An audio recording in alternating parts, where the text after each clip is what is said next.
திருத்தூதர் பணிகள் அதிகாரம் 28. நாங்கள் ரோமைக்கு வந்தபோது பவுல் தனி வீட்டில் தங்கியிருக்க அனுமதி பெற்றுக்கொண்டார். ஆனால் படை வீரர் ஒருவர் அவரை காவல் காத்து வந்தார். 3 நாள்களுக்கு பின்பு பவுல் யூத முதன்மை குடிமக்களை தம்மிடம் வரவழைத்தார். அவர்கள் வந்து கூடிய பின் அவர்களை நோக்கி, சகோதரரே, நான் நம்முடைய மக்களுக்கு எதிராகவோ மூதாதையரின் மரபுகளுக்கு எதிராகவோ எதுவும் செய்யவில்லை. எனினும் எருசலேமில் நான் கைது செய்யப்பட்டு ரோமையரிடம் ஒப்புவிக்கப்பட்டேன். அவர்கள் என்னை விசாரித்த போது மரண தண்டனைக்குரிய குற்றம் எதுவும் என்னிடம் காணாததால் என்னை விடுதலை செய்ய விரும்பினார்கள்.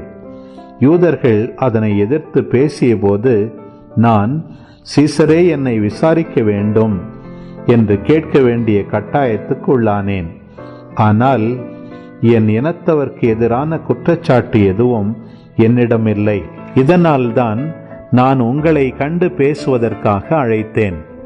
இஸ்ரேல் மக்கள் கொண்டிருக்கும் நம்பிக்கையின் பொருட்டு நான் விலங்கிடப்பட்டுள்ளேன் என்றார்.